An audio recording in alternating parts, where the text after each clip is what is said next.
अस्सलामुअलैकुम स्टूडेंट्स, आज हमारा क्लास 6 सब्जेक्ट है मैथ। हमने यूनिट नंबर 7 स्टार्ट किया हुआ है। यूनिट नंबर 7 में आज हमारा लेक्चर है 7। अब यूनिट नंबर 7 में हम परसेंटेज को डिस्कस कर रहे हैं। तो अब आप देखेंगे हमने एक्सरसाइज 7.1, 7.2 देख ली हैं, उनको हम डिस्कस कर चुके हैं। अब आते हैं पहले समरी पे। पेज नंबर 83 पे यूनिट नंबर 7 की समरी दी गई है, उस पे आए ज़रा। वो क्या है? Any ratio with a second term of 100। कोई भी ratio with a second term जिसमें जो सेकेंड टर्म होगी वो 100 हो, और एनी फ्रैक्शन विद 100, या फिर कोई भी फ्रैक्शन जिसके साथ 100 हो एज अ डिनोमिनेटर, उसका डिनोमिनेटर 100 हो। किसी भी फ्रैक्शन में अगर डिनोमिनेटर 100 हो इज कॉल्ड अ परसेंटेज, तो उसे क्या कहेंगे? परसेंटेज। तो ये होगी परसेंटेज की डेफिनेशन, ये हम पहले पढ़ भी चुके हैं। अब नेक्स्ट क्या है? We use the symbol percentage instead of writing the word percent. Word percent लिखने के बजाय हम उसकी सिंबल यूज कर सकते हैं। If the selling price is greater than the cost price, अगर जो है सेलिंग प्राइस वो ग्रेटर देन हो, ज्यादा हो कॉस्ट प्राइस से, then it is called profit. तो उसे क्या कहेंगे? प्रॉफिट, यानी कि मुनाफा। अब प्रॉफिट का फार्मूला क्या है? Profit equal to selling price minus cost price, ये हो गया प्रॉफिट का फार्मूला। अब नेक्स्ट क्या है? लॉस। लॉस की डेफिनेशन क्या है? If cost price is greater then, अगर जो है कॉस्ट प्राइस वो ग्रेटर देन हो सेलिंग प्राइस से, तो उसे हम क्या कहेंगे? लॉस। तो उसे फिर क्या होगा? नुकसान होगा। यानी कि कॉस्ट प्राइस, जिस प्राइस पे आपने वो चीज़ खरीदी है, अगर वो ज़्यादा हो जिस प्राइस पे आप बेच रहे हैं उससे, तो फिर हमें क्या होगा? नुकसान होगा, लॉस होगा। अब लॉस का फार्मूला क्या है? Loss equal to cost price minus selling price, ये हो गया लॉस का फार्मूला। द प्रॉफिट और loss as a percentage of the cost price is calculated by the following formula. Profit और लॉस को अगर हमें परसेंटेज के तौर पे हमने फाइंड करना हो कॉस्ट प्राइस की, तो फिर हम ये वाला फार्मूला यूज़ करेंगे। Profit percent equal to profit by cost price multiply 100। और अगर हमने लॉस परसेंट फाइंड करना हो तो उसके लिए क्या फार्मूला होगा? Loss percent equal to loss by cost price multiply 100। तो ये फार्मूले आपने अच्छी तरह बच्चों याद कर लेने हैं। अब नेक्स्ट है डिस्काउंट। डिस्काउंट क्या होता है? The difference between the mark price and selling price is called discount. यानी कि जो मार्क प्राइस होती है, जो लिखी हुई प्राइस होती है, और जो सेलिंग प्राइस होती है, इन दोनों के दरमियान जो डिफरेंस होता है उसे क्या कहते हैं? डिस्काउंट। अब डिस्काउंट का फार्मूला क्या है? Discount equal to mark price minus selling price. तो यहाँ पे आपने जितनी भी डेफिनेशन दी गई हैं, परसेंटेज की डेफिनेशन है, प्रॉफिट की डेफिनेशन है, लॉस की डेफिनेशन है, और डिस्काउंट की डेफिनेशन है, तो ये आपने अच्छे तरीके से याद कर लेनी है। प्रॉफिट का फार्मूला, लॉस का फार्मूला, डिस्काउंट का फार्मूला और प्रॉफिट परसेंट का फार्मूला, ये फार्मूले भी आपने अच्छे तरीके से याद कर लेने हैं। अब आते हैं हम एक्सरसाइज 7.3 की तरफ। देखिए ज़रा एक्सरसाइज 7.3। 7.3 में क्वेश्चन नंबर 1 क्या है? सबसे पहले क्वेश्चन नंबर 1 की तरफ आए। A book seller sold a book for 90 rupees.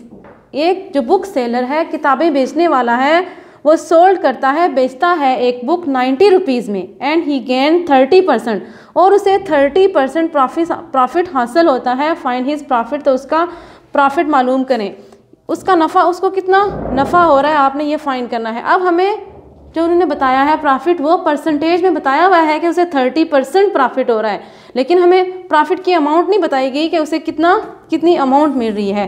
तो सेलिंग प्राइस कितनी है? सबसे पहले हम देखेंगे सेलिंग प्राइस कितनी है।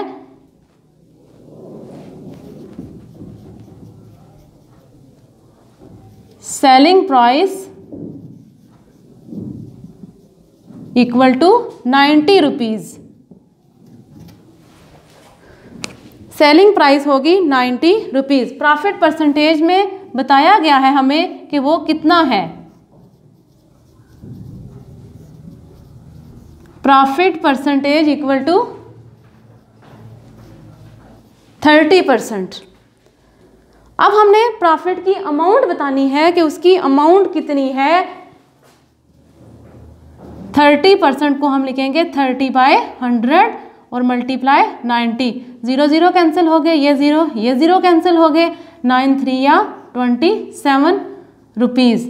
अब उसे कितने रुपीज़ प्रॉफिट हो रहा है? 27 रुपीज़। उसने जो बुक है वो कितने रुपीज़ में बेची थी? 90 रुपीज़ में। तो उसे 30% यानी कि उसे 27 रुपीज़ क्या हुआ है? प्रॉफिट हुआ है। अब देखिए question number 2। A shopkeeper sold a toy for 96 rupees. एक जो शॉपकीपर है, दुकानदार है, वो एक खिलौना 96 रुपीज़ में फरोख्त कर रहा है, बेच रहा है, एट अ लॉस ऑफ 20%, और उसे 20% उसमें लॉस हो रहा है। Find his loss. उसका लॉस आपने बताना है कि उसे कितना लॉस हो रहा है। तो अब देखें ये भी क्वेश्चन सेम उसी तरीके से है। यहाँ भी हमें लॉस परसेंटेज में बताया गया है कि कितने परसेंट लॉस हो रहा है, लेकिन हमने लॉस की अमाउंट बतानी है कि वो कितनी है। सेलिंग प्राइस कितनी है? 96 रुपीज़। सेलिंग प्राइस होगी 96 रुपीज़। अब लॉस हमें परसेंटेज में बताया गया है कि वो कितना है।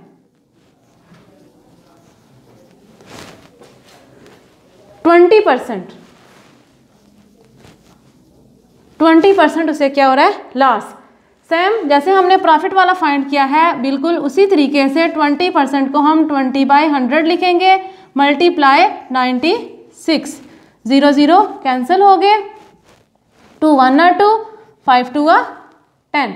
तो क्या आ गया? 96 डिवाइडेड बाय 5। तो 96 को हम डिवाइड करेंगे 5 से, तो हमारे पास क्या आ जाएगा? 19.2।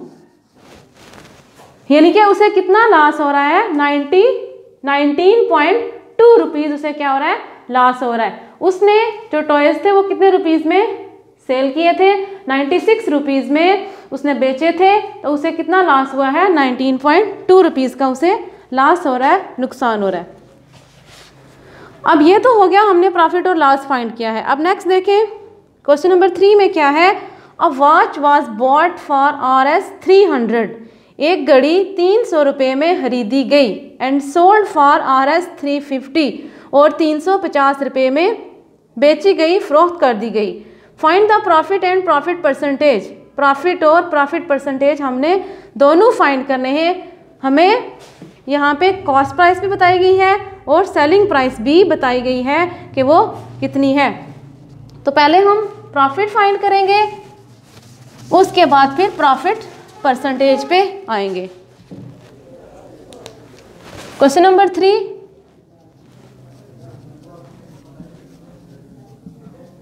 कॉस्ट प्राइस कितनी है? 300 रुपीज़,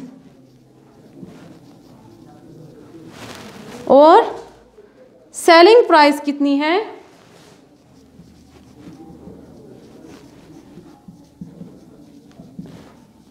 350 रुपीज़। अब जब हमें कॉस्ट प्राइस भी बताई गई है, सेलिंग प्राइस भी बताई गई है, तो पहले हम फाइंड करेंगे प्रॉफिट। प्रॉफिट का फार्मूला हमने पढ़ा था selling price minus cost price.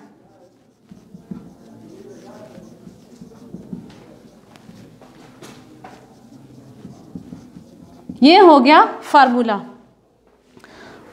अब हमें सेलिंग प्राइस कितनी बताई गई है क्वेश्चन में? 350 रुपीज़। कॉस्ट प्राइस कितनी है? 300। 350 में से 300 को माइनस करेंगे तो क्या आ जाएगा? 50 रुपीज़। यानी कि उसे प्रॉफिट कितना हो रहा है? 50 रुपीज़ उसे प्रॉफिट हो रहा है। तो अब हम प्रॉफिट परसेंटेज फाइंड करेंगे। प्रॉफिट परसेंटेज का फार्मूला भी हम पढ़ चुके हैं कि वो क्या है? Profit divided by cost price multiply 100। Profit भी हमारे पास आ गया है कितना? 50 रुपीज़। कॉस्ट प्राइस कितनी है वो भी हमें क्वेश्चन में बताई गई है, 300 मल्टीप्लाई 100।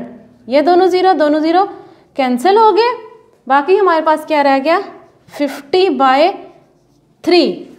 तो 50 को अंदर रखेंगे, 3 से डिवाइड करेंगे तो क्या आ जाएगा 16.67%।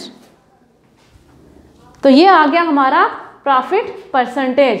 पहले हमने प्रॉफिट फाइंड किया है, हमें क्वेश्चन में कॉस्ट प्राइस सेलिंग प्राइस दोनों दी गई थी, उनकी मदद से हमने प्रॉफिट फाइंड कर लिया। फिर हमने प्रॉफिट परसेंटेज का फार्मूला लगाया और प्रॉफिट परसेंटेज फाइंड कर लिया। तो ये हो गया हमारा क्वेश्चन नंबर 3। इस क्वेश्चन में आपको दोनों चीज़ें समझ आ गई होगी कि प्रॉफिट कैसे फाइंड करते हैं, प्रॉफिट परसेंट कैसे फाइंड करते हैं। तो नेक्स्ट क्वेश्चन आपने इन्हीं की मदद से खुद सॉल्व कर लेने हैं। क्वेश्चन नंबर 1 भी आपको समझ आ गया होगा, क्वेश्चन नंबर 2 भी और क्वेश्चन नंबर 3 भी। तो इंशाल्लाह नेक्स्ट हम अगले लेक्चर में पढ़ेंगे। तो आज के लिए इतना ही। आपने सारे क्वेश्चन बाकी खुद अपनी नोटबुक्स पे अच्छी तरह सॉल्व करने हैं। ओके, अल्लाह हाफिज़।